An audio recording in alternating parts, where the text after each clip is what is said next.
Recording. Silent mode is on. Recorder. Silent mode is on.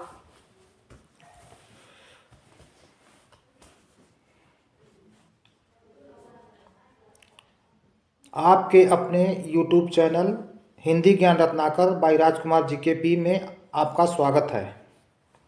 हम आपके लिए लेकर आए हैं कक्षा 10 के विद्यार्थियों के लिए सामाजिक विज्ञान मॉडल पेपर 2025।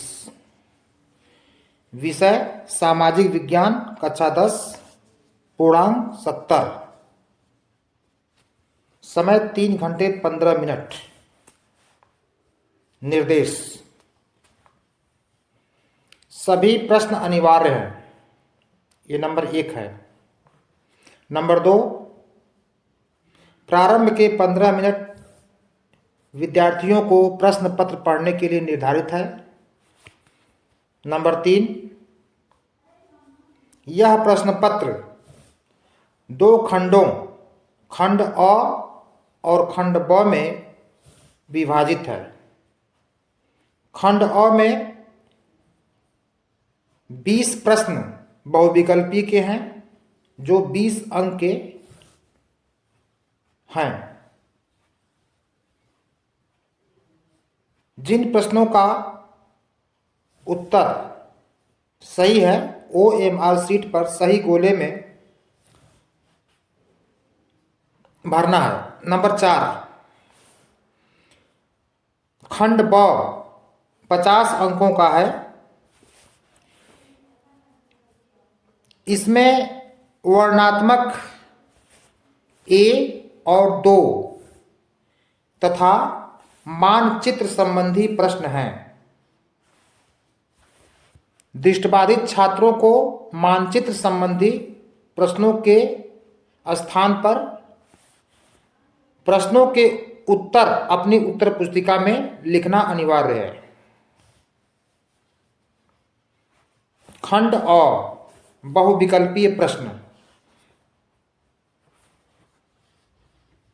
प्रश्न नंबर 1, राष्ट्रवाद का उदय सर्वप्रथम किस देश से हुआ? A Germany, B Italy, C France, D Britain. सही विकल्प है फ्रांस। प्रश्न नंबर 2, ड्यूक मैटनिक ने सामाजिक व्यवस्था का सबसे खतरनाक दुश्मन किसको माना? A Rousseau, B Calvin, C Victor Emmanuel, D Giuseppe Mazzini. सही विकल्प है ग्यूसेप मैजनी। प्रश्न नंबर 3, सूती कपड़ा मिल की रूपरेखा किसने रखा था? A John Wright, B James Watt, C Richard Arkwright, D Andrew Carnegie. सही विकल्प है रिचर्ड आर्कराइट। प्रश्न नंबर 4, 1928 से 1934 के बीच भारत में गेहूं की कीमत 50% गिर गई थी। इसका कारण था अंतर्राष्ट्रीय बाजार में ए कीमतों का गिरना, बी कीमतों का बढ़ना, सी कीमतों का स्थिर होना, डी उपरोक्त में से कोई नहीं। सही विकल्प है कीमतों का गिरना। प्रश्न नंबर 5, 1448 ईस्वी में गुटेनबर्ग ने कौन सी पहली पुस्तक छापी? ए बाइबिल, बी रमोना, सी जेनाया, डी हार्ट किटी डेड। सही विकल्प है बाइबिल। प्रश्न नंबर 6, बेल्जियम में सामुदायिक सरकार का चुनाव कौन करता है? ए, एक ही भाषा बोलने वाले लोग, बी, सभी भाषाओं को बोलने वाले लोग, सी, केवल जर्मन भाषा बोलने वाले लोग, डी, उपरोक्त सभी।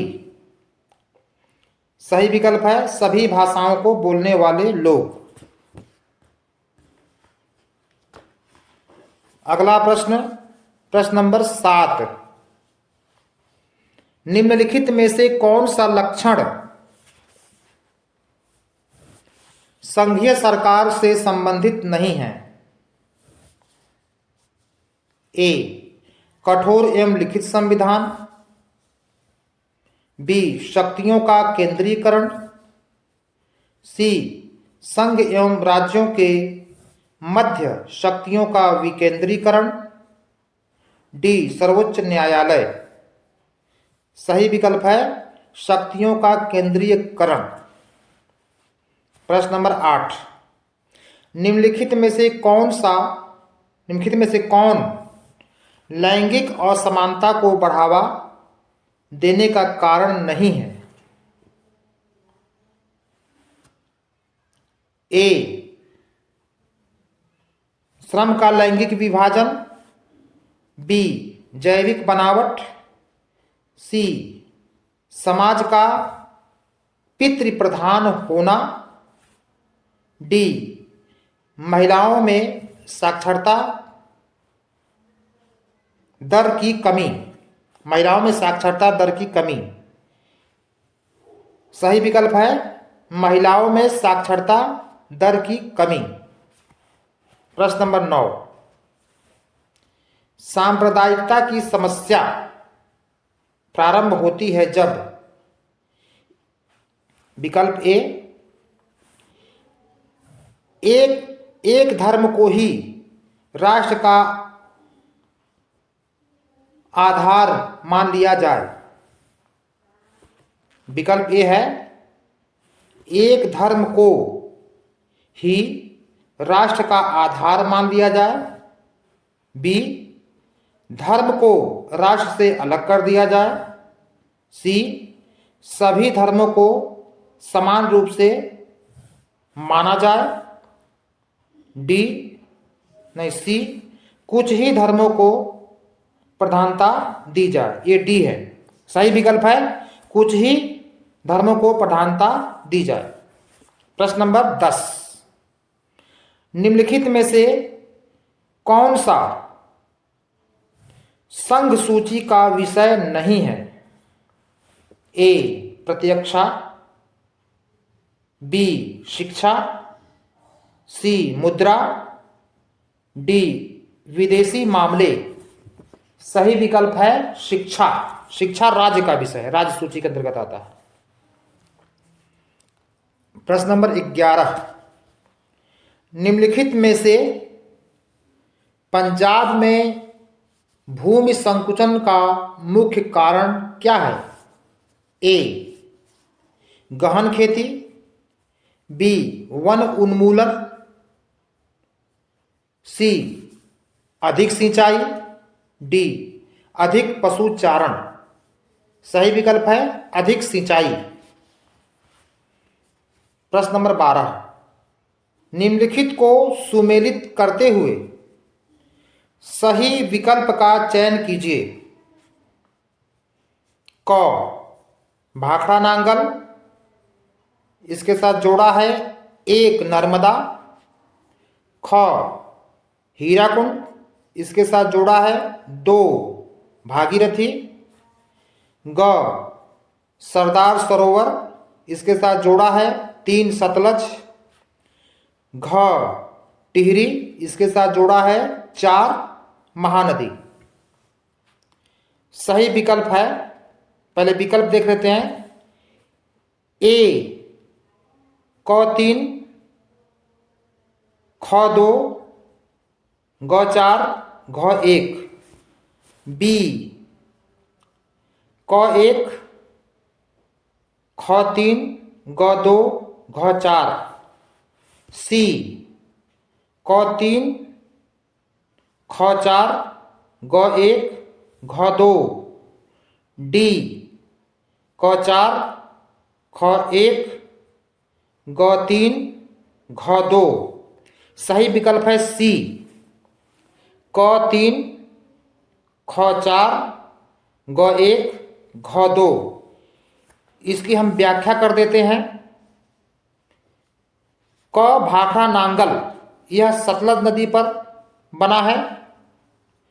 ख हीराकुंड, यह महानदी पर बना है। ग सरदार सरोवर, यह नर्मदा नदी पर बना है। घ है टिहरी, यह भागीरथी नदी पर बना है। इसी प्रकार से आप सभी हमारे YouTube चैनल से जुड़े रहें। इसके लिए आपको हमारे चैनल को सब्सक्राइब करना होगा, शेयर करना होगा और लाइक करना होगा, ताकि हमारे ज्ञानवर्धक वीडियो सभी के पास पहुंचती रहे। प्रश्न नंबर 13, निम्नलिखित में से प्राथमिक क्षेत्र का क्रियाकलाप नहीं है। ए मछली पकड़ना,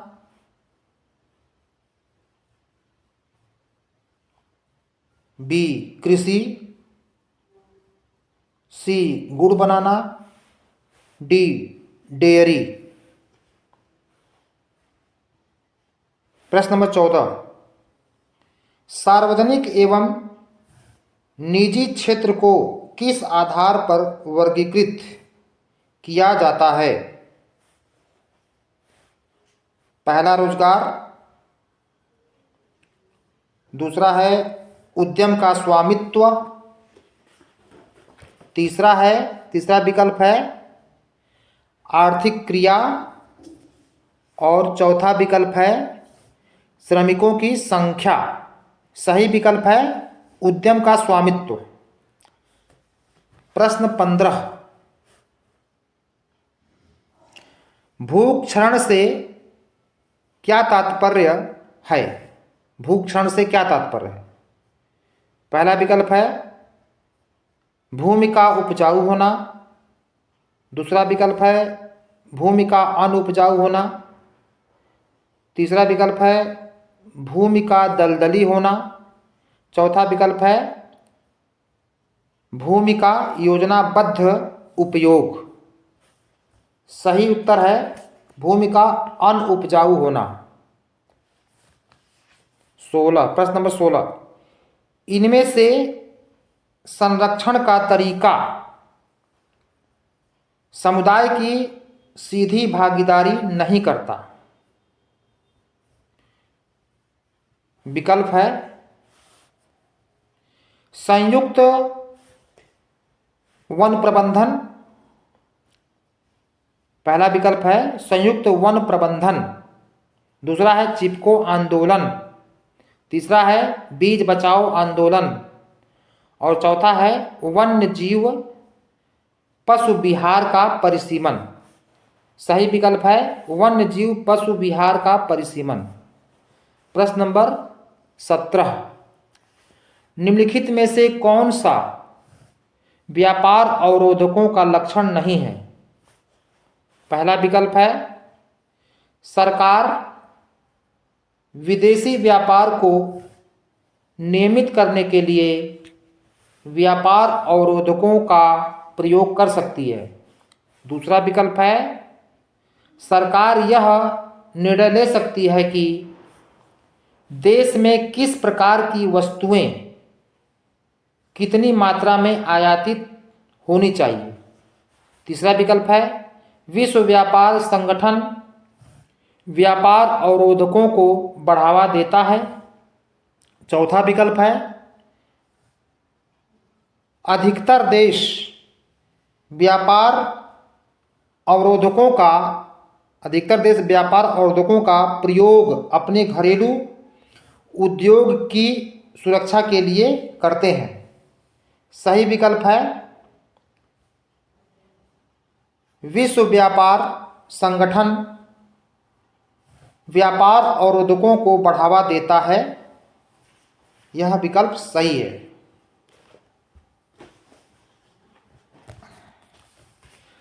अगला प्रश्न है प्रश्न नंबर 18, भूमिहीन ग्रामीण मजदूरों के लिए सबसे अधिक उपयुक्त विकास का लक्ष्य कौन सा है? पहला विकल्प है उपज का ज़्यादा समर्थन मूल्य देना।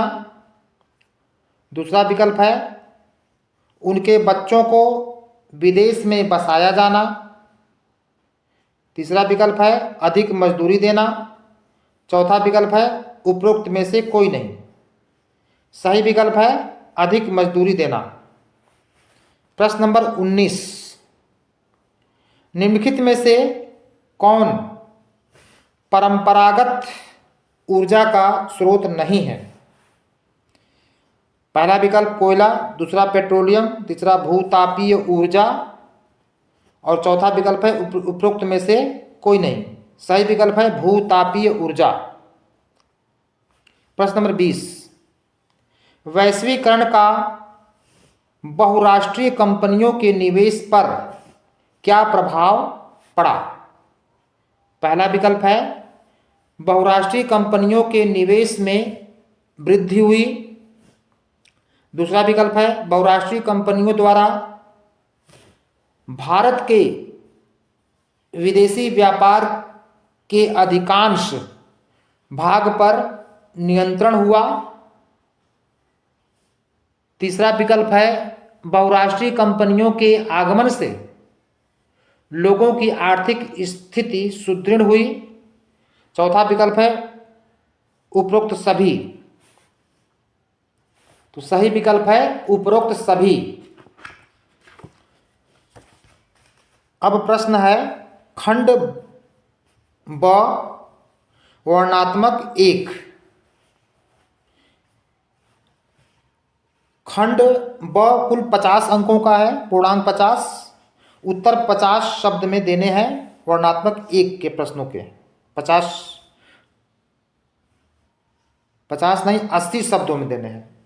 प्रश्न नंबर 1, प्रथम विश्व युद्ध के पश्चात होने वाली महामंदी के 2 कारण लिखिए। अथवा इसका विकल्प है अथवा 1928 ईस्वी से 1934 ईस्वी के मध्य होने वाली महामंदी का भारतीय अर्थव्यवस्था पर पड़ने वाले 2 प्रभावों की व्याख्या कीजिए। प्रश्न नंबर 2, सत्ता की साझेदारी लोकतंत्र की आत्मा है, इस कथन की कारण सहित पुष्टि कीजिए। अथवा वर्तमान परिप्रेक्ष्य में जाति में राजनीति एवं राजनीति में जाति कथन की व्याख्या कीजिए। प्रश्न नंबर 3, आर्थिक विकास के लिए ऊर्जा एक आधारभूत आवश्यकता है, इसके कोई 2 कारण लिखिए। अथवा परिवहन तथा संचार के साधन किसी भी देश की जीवन रेखा क्यों माने जाते हैं? 2 कारण लिखिए। नेक्स्ट प्रश्न है प्रश्न नंबर 4, बहुराष्ट्रीय कंपनियां अपने उत्पाद की उत्पादन लागत कम बनाए रखने के लिए किस प्रकार का प्रबंधन करती हैं? किन्हीं 2 का उल्लेख कीजिए। अथवा अच्छे बाजार के किन्हीं 2 लक्षणों का उल्लेख कीजिए। अब है वर्णात्मक ब। उत्तर लगभग 150 शब्दों में देना है। प्रश्न नंबर 5, महात्मा गांधी ने असहयोग आंदोलन क्यों चलाया?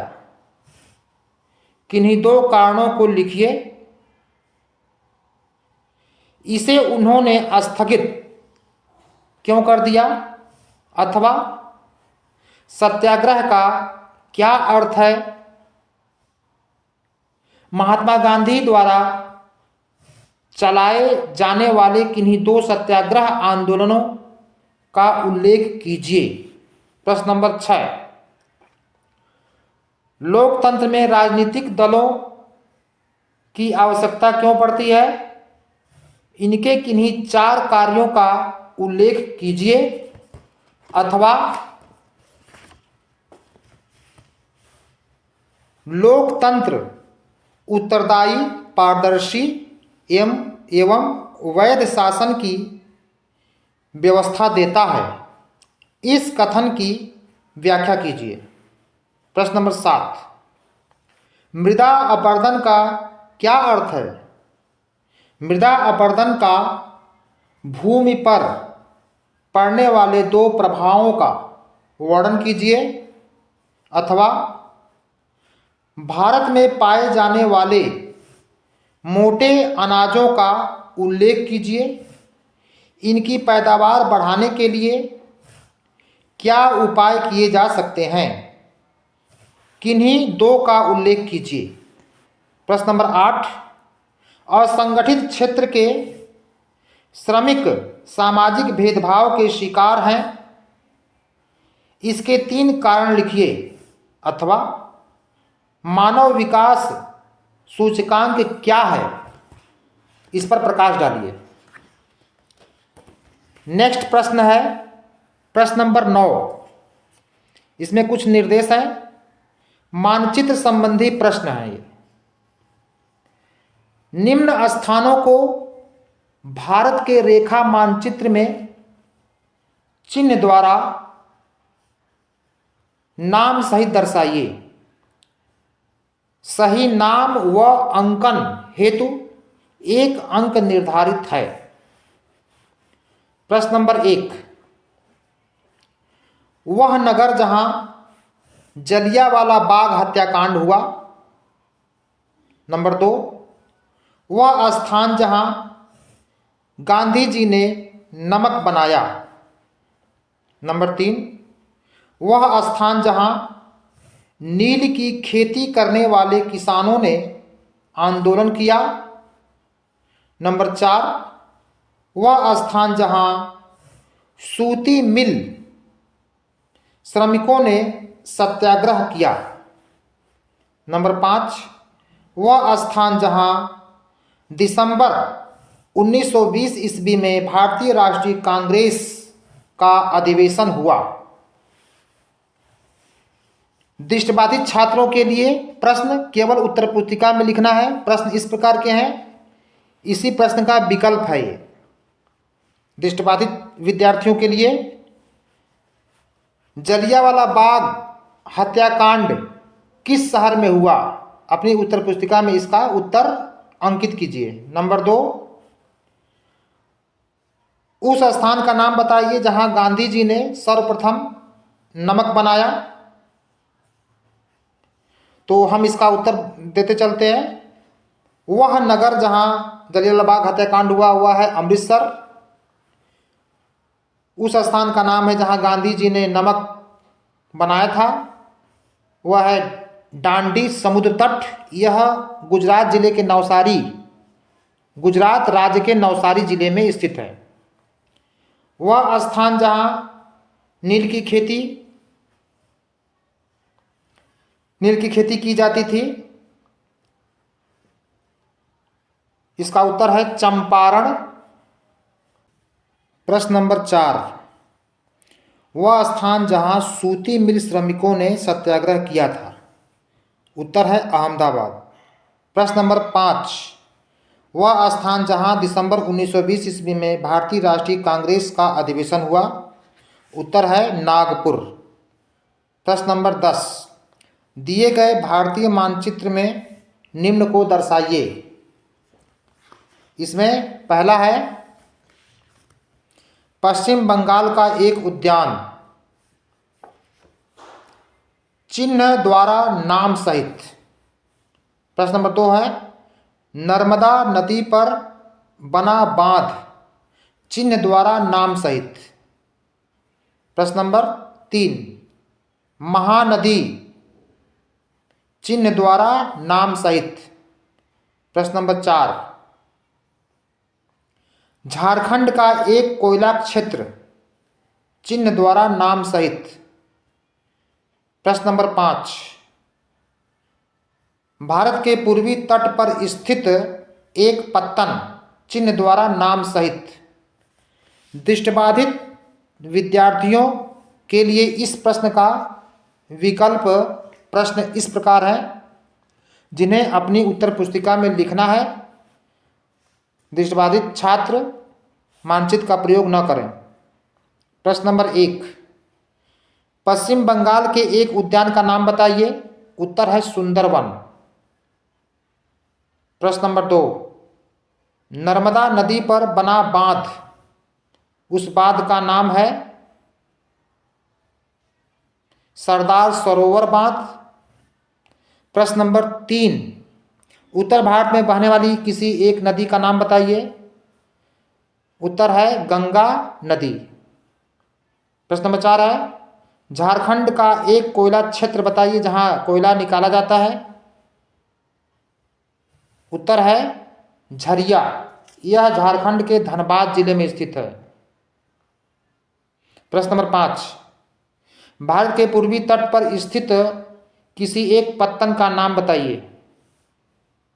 भारत के पूर्वी तट पर स्थित पत्तन का नाम है हल्दिया, दूसरा है पारादीप, तीसरा है कोलकाता, चौथा है विशाखापत्तनम आदि।